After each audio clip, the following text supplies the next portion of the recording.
Yo soy la persona que te escribió. Ah, bien, Marisol, Voy a María. estar, voy a estar sin cámara, pero lo voy a estar escuchando. Bueno, bueno, buenísimo. Igual lo vamos a grabar a pedido tuyo. Fuiste la que iniciaste esto. Ah, Así que buenísimo porque sí, para los otros buenísimo chicos. porque no tengo tanta señal, Bueno, igual es como te decía en el así que mensaje, bueno, eso. es un poco el uso de la plataforma donde van a estar ubicadas las distintas actividades, el material de estudio, bueno, la bibliografía y toda esa cuestión y bueno, y cómo vamos a hacer para probar la materia. Ah, buenísimo. Así ¿Usted va a que avisar cuando haya una clase sí, importante, digamos? Que hay que estar sí, sí o sí. sí, yo, ¿cuál es el método que yo utilizo para trabajar? Nosotros vamos a estarle, yo les voy a estar subiendo los cuadernillos, primero le voy a subir el programa con las actividades. El programa, digo, con el cronograma. Al principio donde dice clase 1, arriba va a salir el programa y cronograma. El programa lo estoy ahora armando con otra bibliografía o con una bibliografía, incorporándole algunos temas que me interesan. Después sigue el cronograma. El cronograma está semana a semana. O sea, todos los miércoles hay un tema. Eso es una organización tentativa para ustedes. No es que yo le vaya a subir ese tema, sino que yo, por ejemplo, son 5 unidades la materia. Yo le voy a subir la unidad 1 y en la unidad 1 van a haber 4 temas y esos 4 temas van a estar divididos en 4 semanas. Esa es la división para ustedes. En cada uno de los temas o en alguno de los temas hay actividades y en otras hay trabajos prácticos. Lo ideal es que ustedes se armen una carpeta, que lo utilicen en su computadora y ahí vayan haciendo las actividades y los trabajos prácticos. Que es lo que hemos hecho con los chicos anteriormente. Ellos me enviaban, esto yo decía por el ida y vuelta por el feedback que se tiene que armar entre nosotros. Yo voy a subir el material, ustedes por ejemplo hacen la actividad 1 y me la envían y me preguntan si está bien. En realidad yo les hago algunas observaciones para ir modificando el camino o modificando el paso, si quiere llevarlo al camino de la montaña, ir guiándolos en ese sendero de aprendizaje y ustedes van a incorporar esa evolución y la van a guardar ahí en su carpeta. Con los trabajos prácticos lo mismo. Hay 2 trabajos prácticos que les puse que surgen a partir de un video de YouTube, que me interesa mucho ese tema, me interesa que lo incorporen. Y ahí hay una serie de preguntas a partir de la vista del video y bueno, responden. Eso es un trabajo práctico. Y así vamos a estar organizados. La materia consta de 3 parciales. 2 parciales se hacen por plataforma, ¿sí? Es con múltiple opción a través de la plataforma. Ahora más enseguida le voy a mostrar dónde. Y un trabajo práctico que es a partir de la unidad 2, después que vemos la unidad 2, que es sobre cartografía. En cartografía este año he incorporado el uso de la herramienta de Google Earth. No sé si todos lo manejan, pero es una herramienta importante y complementaria a la hora de planificar una expedición, un cerro, una salida recreativa a una quebrada, lo que sea. Yo utilizo mucho las cartas topográficas del Instituto Geográfico Militar. Entonces, a partir de la unidad 2, yo le voy a dar el acceso a esa carpeta de Google Drive y ustedes van a poder acceder a todas las cartas topográficas, por lo menos la que he conseguido yo de la República Argentina, hay de todas las provincias, y en distintas escalas, uno en 50.000, uno en 100.000 y uno en 250.000. Vamos a ver también el concepto de escala, ahí van a entender, porque la 1 en 50.000 significa que es chico, o sea, el recorte del territorio es chico, o sea que van a poder ver detalle. 1 en 50.000. 1 en 250.000 es mucho más grande el recorte, entonces van a ver menor detalle. Por ejemplo, 3 provincias juntas. En la otra, en la 1 en 50.000, por ejemplo, vamos a poder ver la estación Polvaredas y sus alrededores. Esto que nos permite ver a través de la curva de nivel cuál montaña o cuáles lugares son más accesibles.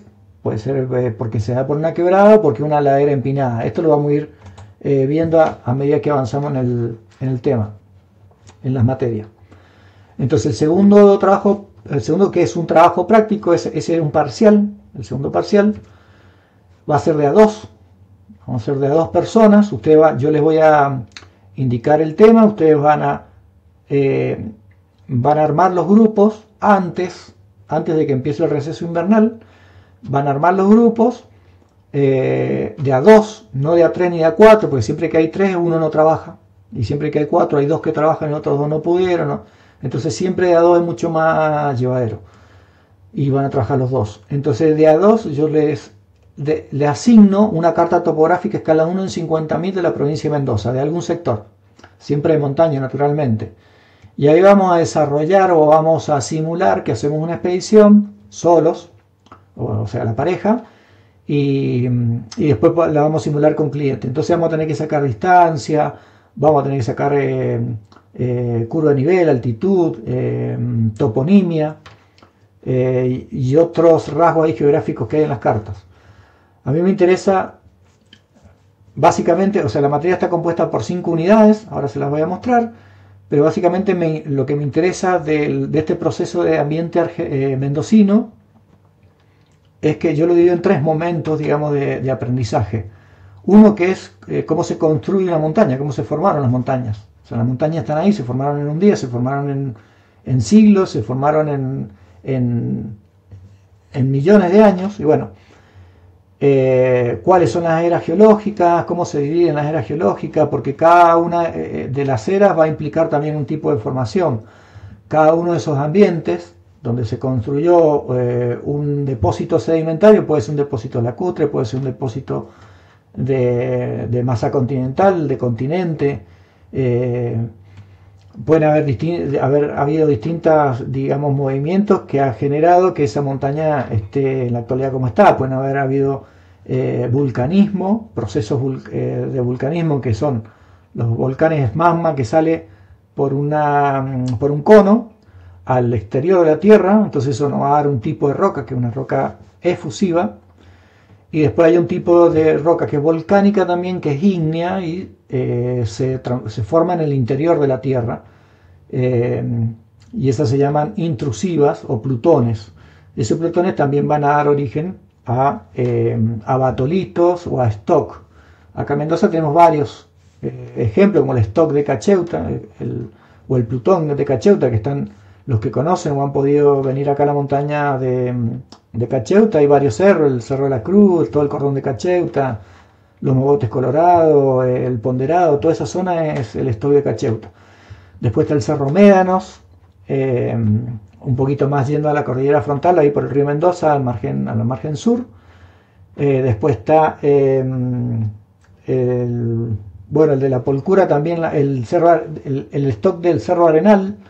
El Cerro Arenal, el que está ahí en Cacheuta, también en Cacheuta, digo, en cordillera frontal, en Vallecito, también es un granito, es un stock. Y bueno, entonces que podamos llegar a identificar estos procesos, que podamos llegar a comprender cuáles son las provincias geológicas de la República Argentina, de la provincia de Mendoza, provincias geológicas de la provincia de Mendoza, que podamos comprender eso en cuanto a la geología, esto en cuanto a la formación de las montañas.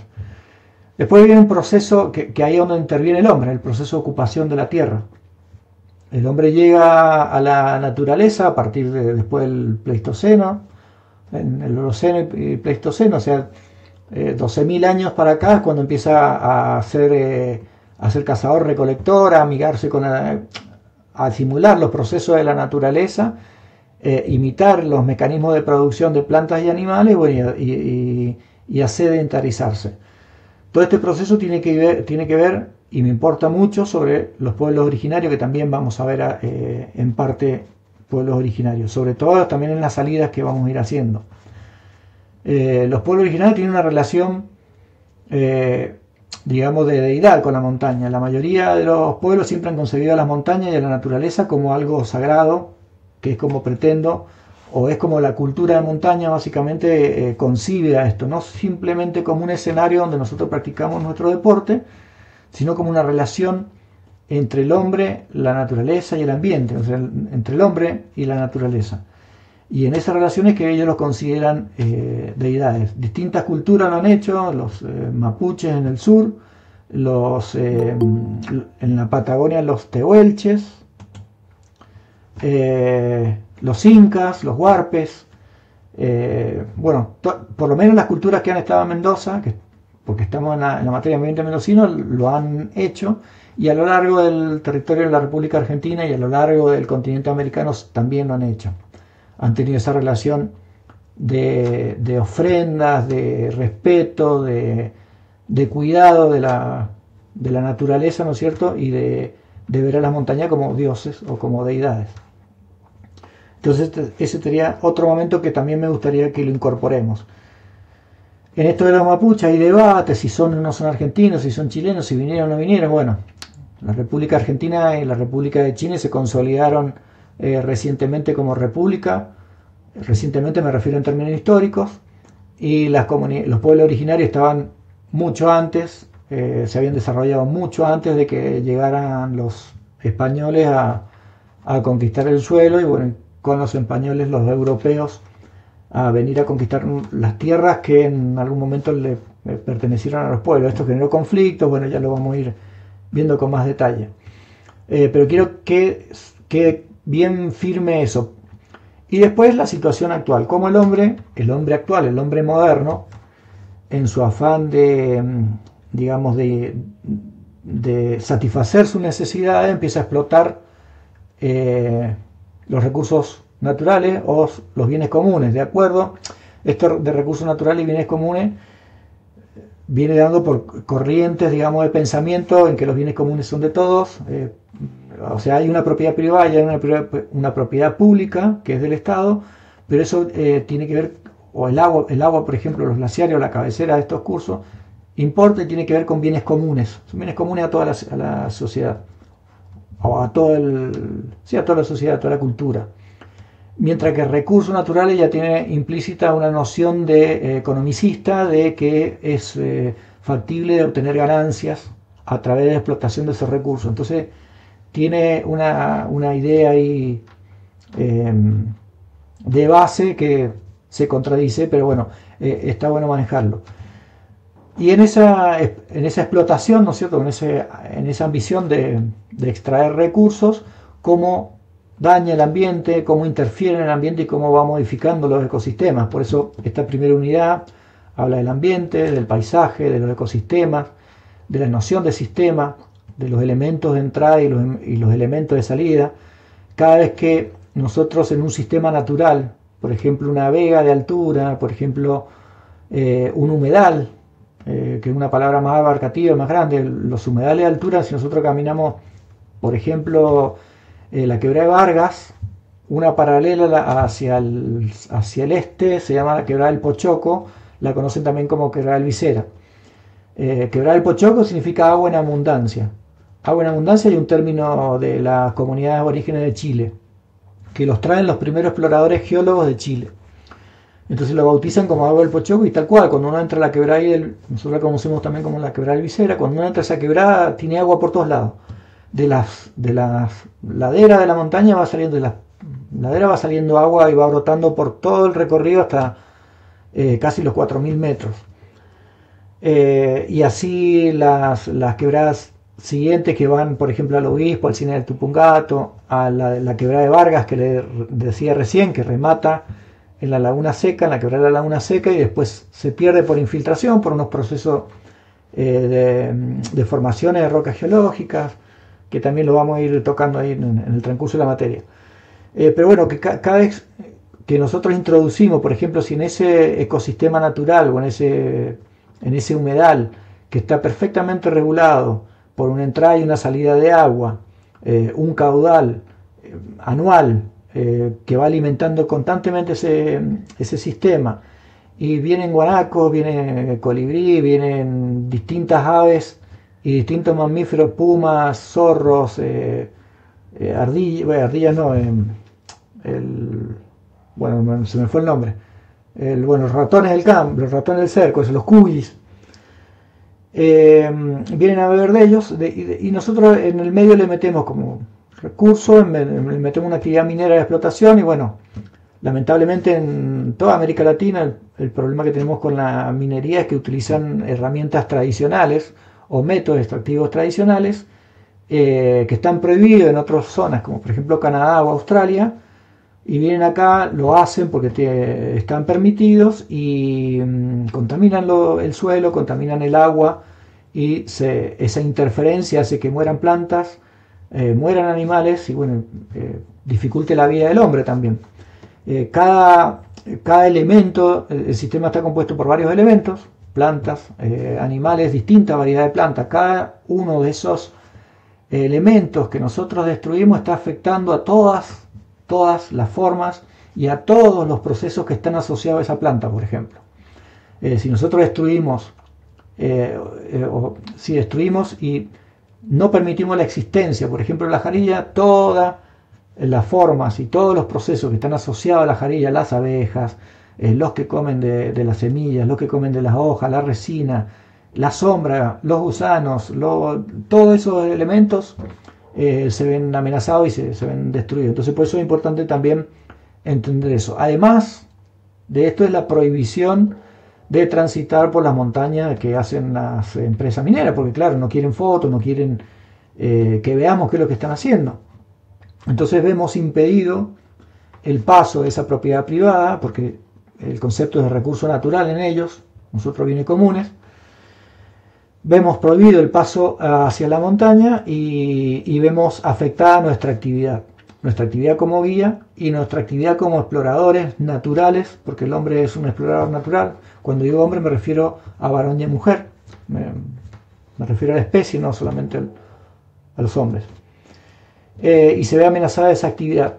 Y si es una actividad como un fin comercial, como lo que vamos a hacer nosotros con la escuela, más son fuentes de trabajo que se ven también amenazadas.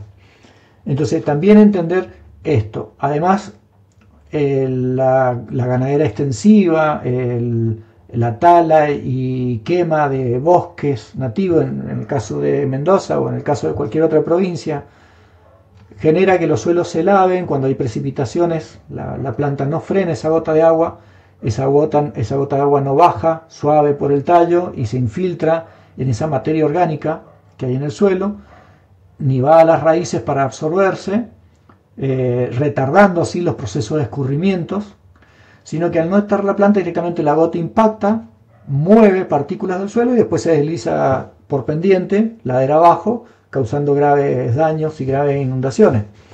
Hace poquito tuvimos lo de Bahía Blanca. Está bien, hay un grave error ahí en el avance de la ciudad hacia la cuenca del río Naposta, pero también hay una explotación indebida de la cuenca. La cuenca es todo, ya lo vamos a ver también más adelante, la cuenca es todo lo que está asignado, digamos, por las cotas más altas, las cotas más altas, donde dice que una gota de agua cae y se traslada, digamos, hasta el cauce principal. Si en toda esa cuenca nosotros tuviésemos el arbusto o la vegetación nativa natural, o el bosque nativo natural, o lo que se dé que sea natural, eso tiene proceso de infiltración. De hecho ha funcionado así durante muchos años, millones de años, y no ha habido graves problemas. Pero cuando se mete el hombre y empieza a talar esos bosques o esa vegetación para reemplazarla por un monocultivo, en este caso la soja o el maíz o algún otro cultivo que no tiene esa misma absorción de agua de precipitación, y bueno, todo el excedente de agua va a parar a las ciudades, que dicho sea de paso están, como decía anteriormente, están mal planificadas o han avanzado porque son terrenos más baratos, han avanzado sobre esos lugares y lamentablemente los que avanzan, los que construyen esos lugares son personas con menores recursos.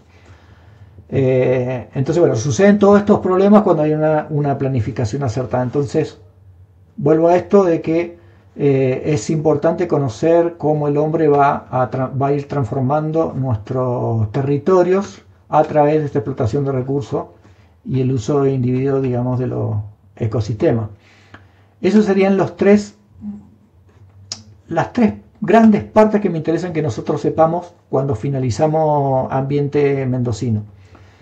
Estas 3 grandes partes está dividida en 5 unidades. Ahora voy a compartir pantalla y le voy a mostrar. ¿Tiene alguna pregunta sobre esto? ¿O alguna acotación?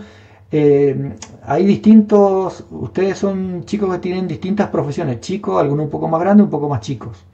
Tienen distintas profesiones, distintas visiones, o tienen formaciones profesionales y conocimientos también generales, que si los aportan, nosotros vamos a ir conversando, pero si ustedes lo van aportando también en las salidas, vamos a hacer una construcción colectiva mucho más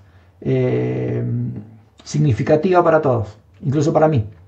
Así que los que tengan así siempre para aportar, que digan, che, te la mandaste con esto de las minería, bueno, listo, lo hablamos.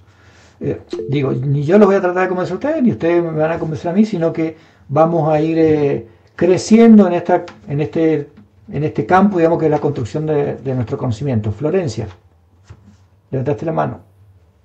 Sí, ¿qué tal? ¿Cómo están? Bien, ¿cómo te va? No, a mí en principio me parece excelente tener como una mirada global, ¿no?, del contexto.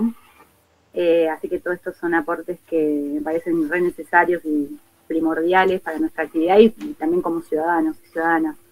Pero quería comentar que, bueno, después cuando veamos la herramienta de Google Earth, yo me acuerdo años atrás, cuando había ingresado con justamente el tema de mineras en la provincia de Catamarca, bueno, era una carta topográfica también, había un gran radio de kilómetros de extensión, digamos, que no se podía visualizar desde el Google Earth porque estaba justamente todo elegido de esta minera, ¿no?, con todo el circuito. Y aparecían las manchas borrosas, pero de mucha extensión de kilómetros, y era algo llamativo. Nada, después cuando veamos la herramienta también me interesa a nivel esto, ¿no?, de poder ver, bueno, cómo es que logran que no se pueda acceder a esa información, o bueno, si tienen licencias, o bueno, cuestiones que tienen que ver con no poder acceder a esa visualización, ¿no?, desde la aplicación. Bueno. Nada, era un comentario como para... Sí, buenísimo, Florencia, gracias. Docente, Florencia, me acuerdo en el ingreso. Lo voy identificando ahora, buenísimo, sí, que esté ahí en distancia, buenísimo. Sí. Bueno, yo voy al terreno cuando hacemos las salidas de campo, o sea, los 4 días yo suelo ir, así que ahí nos vamos a encontrar y vamos a charlar sobre ese ambiente, también otras cuestiones. Lo que dice Florencia es muy interesante porque las mineras manejan el poder económico mundial, básicamente. Son, si no el primero, el segundo o el tercero poder sobre la Tierra. Entonces, naturalmente, los recursos que hay para visualizar imágenes satelitales van a estar negados, porque tampoco le interesa que nosotros sepamos.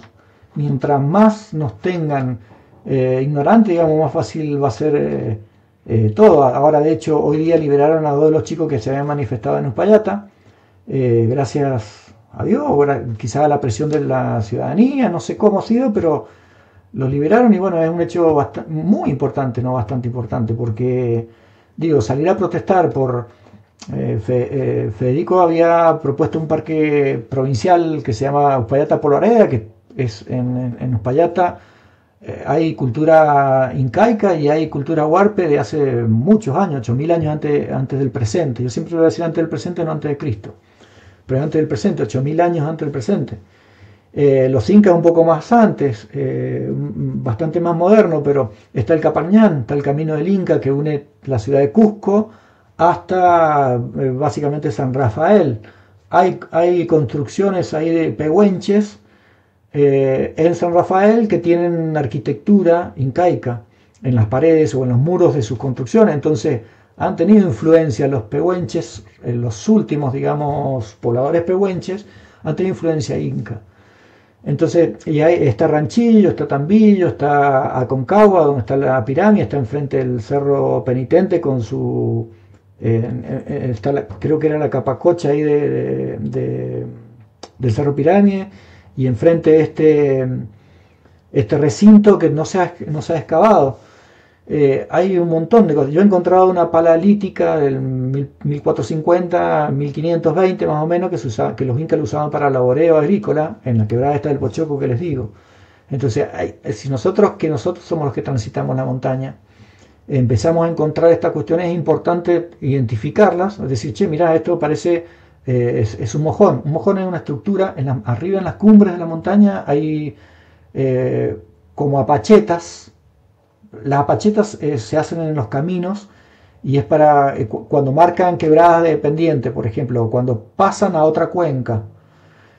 Esas son apachetas, que son rocas que van dando una ofrenda a los caminantes. Los mojones se hacen en las cumbres de la montaña, muy cerca de las cumbres, que son estructuras de 2 metros más o menos de grande, con rocas bien encajadas, rocas grandes y después rocas más chicas, bien anchas, y eso sirve para señalar recursos. Entonces, si el caminante va por esos lugares y mira hacia la montaña y ve esa estructura, le está indicando que hay recursos, que hay agua, que hay guanacos, que hay casa, que hay refugio. Entonces, nosotros que la caminamos, porque los arqueólogos van cuando le dicen, che, mirá, vi tal elemento en tal lugar, podría ver, bueno, y ahí entra un sistema, digamos, burocrático que hace que vayan. Pero este sistema burocrático también depende de los fondos que tiene el CONICET. Si el CONICET le autoriza, le da la plata para la exploración y le aprueban los proyectos de investigación, entonces eso pasa 1 o 2 años, quizás, para que lo den. Nosotros vamos frecuentemente, entonces encontramos y vamos a ir haciendo conjeturas. Volviendo a eso, lo del Google Earth, también es interesante lo de las cartas topográficas. Las cartas topográficas ya las vamos a ver en la unidad 2. Las cartas topográficas se editaron hasta 1950, un poco antes, porque después ya empezaron otras tecnologías, que fotografías aéreas con aviones, o vuelos en globo al principio, y después se incorporaron a los aviones, entonces se hicieron fotografías aéreas, y después se activan los satélites. Entonces empiezan a hacer imágenes satelitales de 2 tipos. Una es radar, que se manda un impulso a la Tierra y tiene una respuesta que puede perforar suelo y puede perforar agua. Tiene una respuesta y ahí se interpreta y es por píxel como una fotografía. Y después tiene las imágenes satelitales, que son también con píxel, con fotografía, pero se pueden hacer bandas, es un barrido que ese barrido se da una respuesta a la luz solar. Entonces la luz refracta, la luz del suelo refracta, los cuerpos almacenan de distintas formas la energía. Si nosotros vamos al campo o a la montaña y agarramos una roca negra, la vamos a sentir recontra caliente, y si agarramos una roca blanca no va a tener la misma temperatura, porque el color negro absorbe el calor y el blanco no. O sea, el blanco lo refracta y el negro lo absorbe. Entonces en esa gama o en esa escala de colores es donde van a haber distintas temperaturas y por lo tanto distintas respuestas espectrales. Lo mismo con la vegetación, lo mismo con el agua, con el suelo húmedo, con glaciares y así todo. Y lo que me interesa de esto de las cartas topográficas, sí, pero es viejo, ¿por qué no usamos Google Earth? Sí, el Google Earth lo vamos a usar, lo vamos a aprender a usar, así a grosso modo, porque después ustedes en la práctica lo van a aprender a usar mejor, pero además de saber usarlo en las cartas topográficas, vamos a ver la toponimia, que es para mí importante porque la toponimia conjuga 3 ciencias: la lengua, la geografía y la historia. La historia de los lugares, la geografía por las formas del relieve y la lengua por las distintas culturas que atravesaron. Entonces vamos a encontrar cerros, por ejemplo, en el norte, si nosotros vamos a Jujuy, Salta, Catamarca, La Rioja también, vamos a encontrar muchas montañas que son designadas con nombres de pueblos originarios, porque se ha recuperado, eso es cultura también, y es transmisión de conocimiento a través de las generaciones, se ha recuperado esos nombres y se le han puesto esas montañas. Después, nombres de primeros exploradores, y según si hay, por ejemplo, la ruta 7, si hay caminos, rutas importantes, seguramente vamos a tener mayor densidad de montañas, y mientras más nos alejamos vamos a tener menor densidad de nombres de montañas o de toponimios, que ahí es donde empieza la cuestión de vamos a utilizar un cerro y toda esa onda, digamos. Así que bueno, eso es lo importante de la toponimia, de las cartas topográficas y de lo que le venía diciendo del Google. Ahora vamos a ver esto. ¿Lo había compartido pantalla o todavía no? Tendría que hacer compartir, seleccionar la pestaña para compartir, ventana, toda esa ventana. Bueno, ahí compartimos. Me dicen si se ve y si no, volvemos. Ahí vemos, ¿cierto? Sí, ahí se ve, profe. permitir en cada vista. Bueno, esto no sé por qué se quedó ahí. Bueno, lo dejo ahí. Queda pituco. Esto lo oculto, dejar ocultar. Bueno, esto era, ya entraron acá, ya tuvieron, yo tengo en las aulas, por ejemplo, en las distintas aulas tengo las materias que doy, ustedes tienen esto, ambiente mendocino, y tienen las otras materias también. En ambiente mendocino nosotros habíamos ensayado esto del inicio para todos, una presentación con un video. Si lo ven al video ahí más o menos explico, pero en 2 minutos, lo que es la materia, como para darle un orden. Después la presentación personal, que si ustedes hacen clic ahí los lleva al foro. En el foro yo me presento y ustedes se van presentando y ahí me quedan algunos para responder. Así que hasta ahí vamos bien.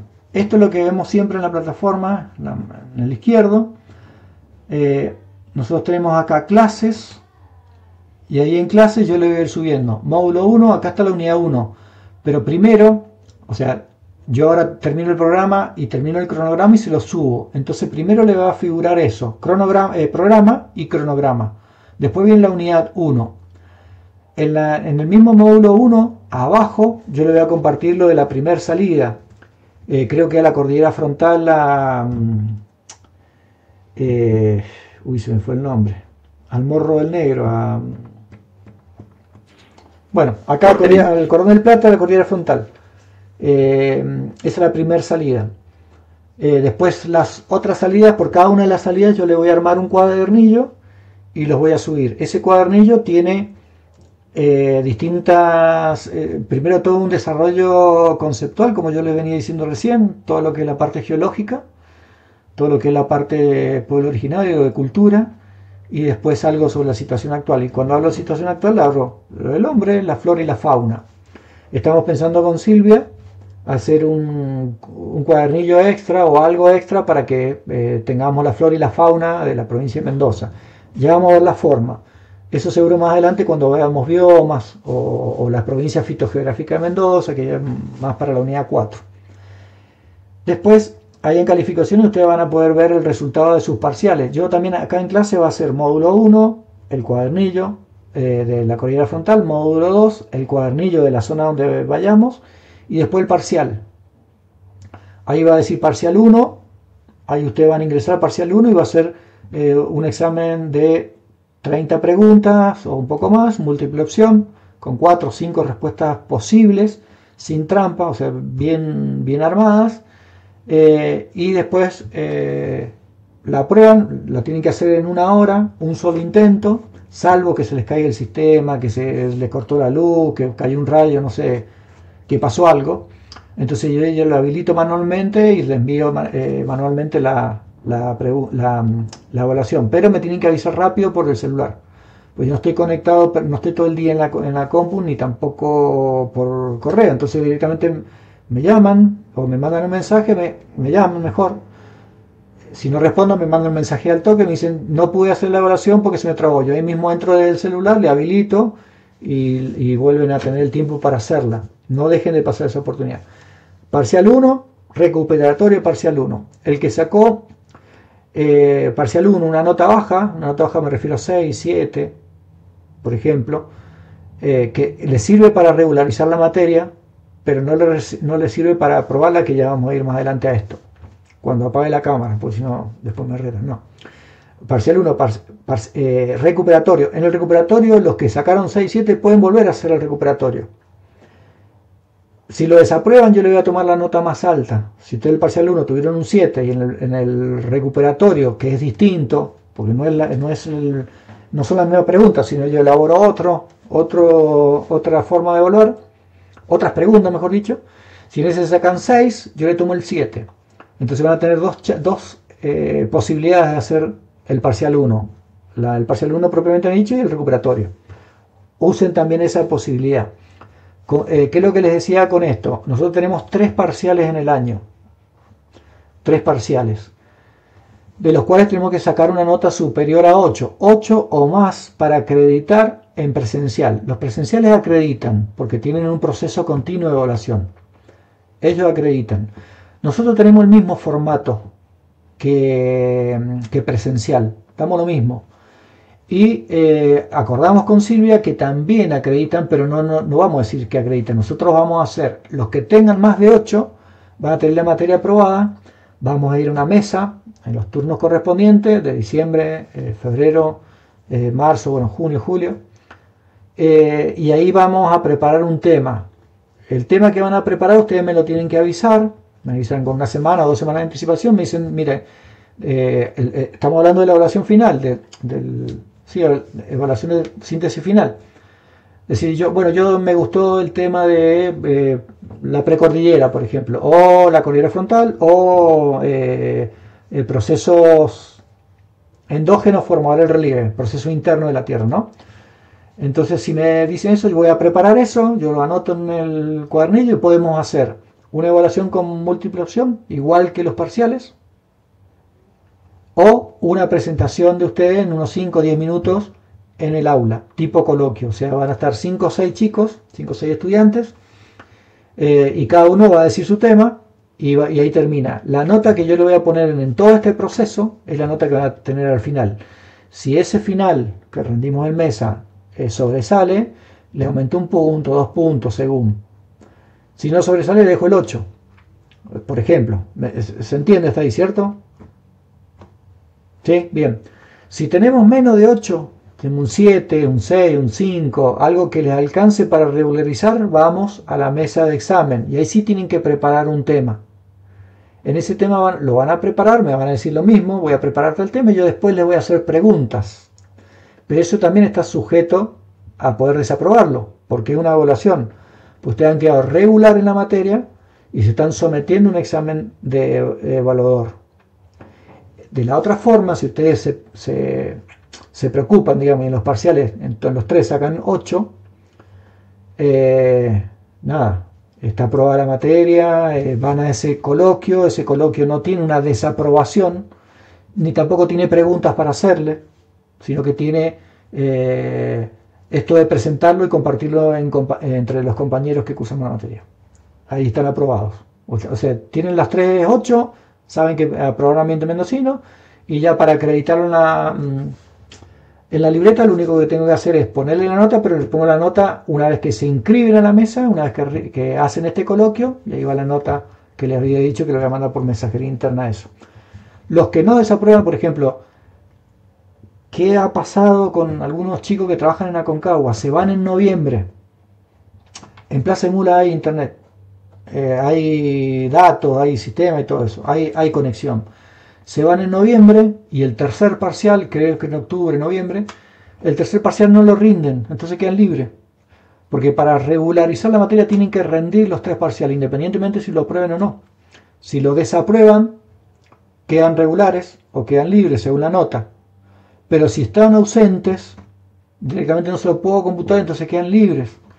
¿Y cómo se rinde el libre? El libre rinde escrito, un examen escrito, que lo pasa y después rinde el oral. El escrito lo preparo en función de las 5 unidades, no es difícil tampoco, pero bueno, es un esfuerzo más que tienen que hacer, que si la llevan al día, la sacan, la prueban rápidamente. Entonces los 3 parciales, más estas actividades que yo les voy a mandar por unidad, actividades y trabajos prácticos por unidad, y después las preguntas que le haga sobre el cuadernillo. Entonces yo les voy a mandar el cuadernillo 1 semana antes de la salida, ustedes se lo leen, para cuando yo dé la charla, si el que quiera aportar algo que me olvido, lo aporta, y después que volvemos de esa salida, la semana siguiente, les mando unas 10 preguntas sobre el cuadernillo, las responden y listo. Si hay que corregir algo, no tienen notas estas entregas, pero yo voy a ir notando el crecimiento en ustedes en cuanto al aprendizaje de la materia. ¿Se comprende hasta ahí? Bien. Y eso es de las unidades. Perdón. Y clases, calificaciones, los foros. Esto que les decía, por el foro nosotros vamos a mandar el parcial 2 por mensajería interna. Esta es la mensajería interna Cuando usted me escribe un mensaje puede ser grupal o puede ser un mensaje a mí únicamente y bueno, y vamos contestando. Todas las preguntas que sea de lo que de la materia me las van haciendo. Si tienen una salida, que sé yo, viven en San Luis y me voy a hacer una montaña que me pareció interesante la forma, me mandan un mensaje, che, mirá, vi esto, o voy a tal cerro, ¿qué me recomendás leer? Entonces yo le voy mandando el material, se lo mando por WhatsApp, se lo mando por plataforma, se lo mando por correo. O sea, no solamente nos limitamos a lo que está acá en la materia, sino a mí me interesa formarlos también más allá de lo que implica la materia. O sea,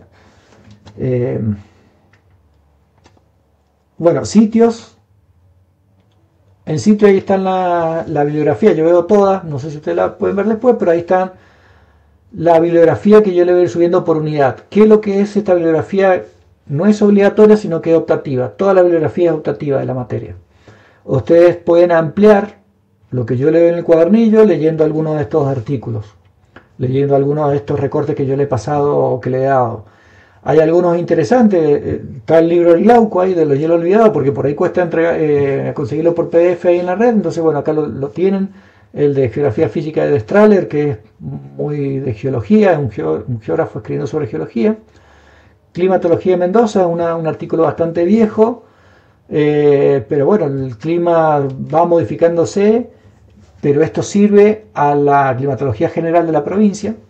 Y bueno, después el link de las cartas topográficas. Yo le voy dando todos esos accesos a medida que vamos cursando la materia. Esa bibliografía es de la unidad 1, son 12 artículos que lo tienen ahí a disposición por si quieren ampliar algún contenido que les gusta, qué sé yo, del sistema. Bueno, entran ahí, se fijan ahí cuál es el artículo que habla sobre el sistema, lo leen, no son artículos largos, son 2, 3, 4 hojas algunos, puede ser entre 3 hojas a 720, ustedes solo lean las 2, 3, no, es un chiste, para romper hielo. Bueno, esto de la plataforma, no sé si me olvidó algo de la plataforma, y vamos acá. Esta es 2025. Esta es la salida, ambiente mendocino, y este es el cronograma. Esto lo termino y se lo incorporo ahí junto con el programa. Bueno, ven, yo acá les voy a organizar la semana. Nosotros empezamos la semana pasada o la anterior. Sí, la anterior, porque yo dejé la primera semana para presentación. Ahí no se ve. ¿No se ve el Word? No se ve, profe. Bueno, ahí vamos a hacer algún truco de magia a ver si lo podemos ver. Detener la presentación. Vamos por acá. Ventana. Pantalla completa. Compartir. Ahí. Ahí se ve. ¿Sí? Sí, ahí se ve. Bueno, es un documento de Word. Quizá lo dejo en Word o se lo puedo mandar en PDF. Es lo mismo. Ahí yo le voy a organizar la semana. Miren esta columna. Organización semanal. Entonces ahí van a estar los temas. Unidad 1, marco conceptual, concepto y componente del ambiente, actividad 1.1. Leen esa primera semana que le va a llevar quizás 2 horas en leerla, o menos. 45 minutos en cualquier lugar se lee rápido, viste que lo tienen también por el celular. O se lo descargan al Word al celu, qué sé yo. Y así, 27 de marzo, 3 de abril, después las herramientas cartográficas. En esta primera unidad es esta charla que estamos dando. Yo no leo clase, porque a mí no me gusta la palabra clase, porque soy un compañero más, básicamente. Me gusta más charla, que un encuentro donde yo les comparto y ustedes si tienen alguna de su ciencia, algo que pueden aportar a lo que estamos hablando, lo hablamos. Entonces, como son reuniones, son charlas, me parece más sincero. En herramientas geográficas sí, ahí tenemos una presentación en PowerPoint, que tal vez después les grabo un video, se los mando porque también es bastante interesante. Voy a ver si este año lo puedo modernizar, porque el PowerPoint tiene 2 años. He aprendido otras herramientas digitales que se usan, que son complejas, y bueno, si puedo, son más bonitas, más interactivos, pero lleva tiempo. La unidad de organización humana del territorio, acá donde hablamos de los WARP y todo eso, es que acá también les subo un video de una charla que hicimos hace unos años con la doctora Alejandra Gascos, que es arqueóloga, y habla sobre el niño de la cueva, el niño de las cuevas, los niños, mejor dicho, de la cueva, una nena de 5 años y otro de 7, o de 3 y de 5, no me recuerdo bien, pero tienen una edad de 5.720 años ante el presente, más o menos, esos restos encontrados. Y eso decía de que ahí habitaban en esos aleros o en esas cuevas que se generan por la roca, por el caída de ese desprendimiento de roca que hay en las cuevas, donde está el Cerro Tolosa, en la quebrada del Derrumbe, tiene un montón de nombres esa quebrada. En esa quebrada del Derrumbe hay un lugar donde en realidad hay que seguir investigando toda esa quebrada y buscar más, pero en ese lugar se encontraron esos restos fósiles, esos restos de personas, de niños en este caso.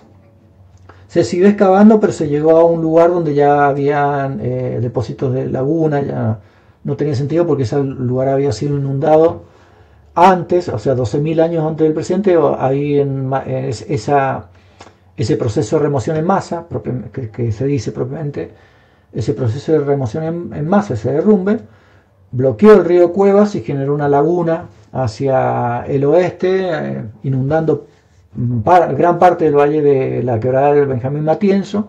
Por lo tanto, imagínense todas las aves, todos los peces, todos los guanacos, todos los animales que iban a zorros, pumas y los que se le ocurra, que iban a ese lugar, y qué aprovechamiento económico tenía el hombre de ese momento en esos lugares. Por lo tanto, hacían sus refugios, sus aleros ahí cerca de ese lugar de aprovisionamiento. Siempre el guanaco estaba asociado a los trayectos del hombre en la naturaleza. Guanaco acá, un poco más al norte, llama, vicuña y alpaca, son 4 esos cuatro camélidos son en América. El camello, la alpaca, la llama y la vicuña. La llama es la más grande, es más grandota, bastante lanuda, bien corpulenta. El guanaco y la vicuña se parecen, solo que la vicuña es más chiquita en su tamaño, y la alpaca es una petacona provista de bastante lana y con la carita un poquito más chatita, digamos, que la llama. Eso para que la diferencien, igual después hay muchos gráficos para verlo. Bueno, en la 4 es ambiente natural, los procesos internos de formación del relieve, procesos externos, clima y hidrografía. Acá también vamos a hacer una presentación, 2 presentaciones, mejor dicho, uno de los procesos internos y otro de los procesos externos de formación del relieve, que me gusta mucho y por lo general queda gustando mucho eso. Así que también lo hacemos con grabaciones. Y después sobre las áreas naturales protegidas, que en realidad esa conferencia nosotros yo la he trasladado, que ahora lo voy a poner en la unidad, porque esto es del año pasado. Esta unidad 5, área natural protegida, yo ahí les voy a indicar los temas, pero esas conferencias nosotros las vamos a dar con la evaluación 2, con el parcial 2. Vamos a hacer distintas exposiciones de cada uno de los grupos, de no más de 5 o 10 minutos, donde van a presentar la carta topográfica y lo que han detectado en la carta, o lo que les he enseñado. Bueno, y después el cierre del cuatrimestre. Ahí fíjense que yo les pongo la fecha del parcial, fecha tentativa. Si sucede algo, se corta la luz generalizada en toda América, en toda Argentina, suspendemos. Si es feriado, suspendemos. Si cae en el medio una salida, porque yo la planifico, pero bueno, capaz que se corre una salida, no sucede nunca, pero bueno, si llega a suceder, corremos el parcial. O tienen el parcial de otra materia, o ese día tienen 2 parciales, o esa semana tienen 2 parciales. Entonces corremos una semana después o una semana antes. Todo esto lo charlamos. Lo vamos acordando entre nosotros. No sé dónde estoy ahora. Acá. Bueno. No sé qué más. Creo que eso era lo que les quería presentar. Si está todo claro, me dicen. Si no, esto lo vamos a volver a repetir, la evaluación, a medida que me vayan preguntando, lo vamos a volver a repetir para que quede bien firme. 3 parciales, parcial 1 y parcial 3 por plataforma, el parcial 2 carta topográfica en una expedición, en el cual vamos a hacer una pequeña exposición. Si dan los tiempos, grabamos esas exposiciones y las dejamos como reservorio en algún drive o en algún canal o en algo, pero las tenemos. Más de 8 para probar, para que no tengan que ir a un examen donde van a ser evaluados, me refiero. O sea, van a tener que ir a un examen, pero no va a ser examen. ¿Por qué esto? Porque cuando iban antes a la secretaría decían, vengo a que me firmen la libreta del profe Novero. No, pero ustedes nos rindieron, no, pues nos dijo, y ahí me rendían, porque yo no puedo hacer esto porque el régimen académico interno me prohíbe como materia de distancia que nosotros aprobemos de esta forma. Nosotros lo hacemos concilio porque, le vuelvo a decir, el proceso es continuo, es constante. Así que vayan leyendo, me van mandando mensajes sobre lo que no entienden, sobre lo que quieren ampliar, o sobre si le parece que la perspectiva que le di está mal, o que podría haber sido otro enfoque. Está todo aceptado. O sea, lo vamos charlando y lo vamos viendo ahí. Quedó más o menos. Qué grande Sergio, ese puño. ¿Dónde está ese Word, profe? Perdón, no escuché. Vos te conectaste después, me parece. El Word ese del cronograma junto con el programa lo estoy subiendo esta semana. Tengo que terminar unos temas, una bibliografía, mejor dicho, de los temas del área natural protegida y de la unidad 4. Se lo incorporo al programa, esa bibliografía, subo el programa y ahí armo el cronograma y se lo subo. Ya la semana que viene lo vamos a tener ahí en la plataforma. Próximamente tenemos Aileen Rainecul. ¿De dónde es Rainecul? ¿Neuquén? ¿Del sur? Bien. De Chubut. ¿Sí? Hola, profe, perdón. Bien. Soy de Chubut. Chubut, sí, descendiente de mapuches. Qué bueno, te felicito. Bueno, me van a estar hablando de eso, ¿eh? Cuando introduzcamos algún tema o alguna charla de eso, si podés aportar, a mí me apasiona todo lo que fue lo originario. Así que si lo aportás, lo aprendo y lo conocen los demás. Hay un texto que les voy a poner en la unidad 2 que me hiciste acordar, que es el territorio del Lonquihue, ¿puede ser? Lincohue. Bueno, en realidad es Loncohue seguro. ¿Cómo? Loncohue seguro que Loncohue. Es todo el territorio mapuche que después fue silenciado, digamos, por el Perito Moreno nuestro, Francisco Perito Moreno, y por el perito que hizo el relevamiento cartográfico de Chile en el Tratado de Límites Argentino en 1881, momentos antes, ¿no? 1870, 1880, ahí empezaron a hacer el relevamiento y bueno, y después hacen todo este silenciamiento y ese texto rescata muy bien cómo estaba dividido el pueblo, el pueblo mapuche. Sí. Sí, yo si bien no me crié en comunidad, mi familia siempre intentó de rescatar lo más que pudieran, ¿no? de la cultura. Sí. Y bueno, yo soy una de las que más está metida en la familia, digamos, en recuperar la historia. Bien. Y transmitirla también. Bien, te y felicito. Bueno, sé muy poco igual sobre la lengua, pero lo que puedo siempre lo aporto. Sí. Sí, y cierro con esto que me gusta, que nosotros nosotros somos montañistas ya, elegimos una carrera y una profesión de montaña donde nosotros le vamos a enseñar, donde nosotros vamos a tener clientes.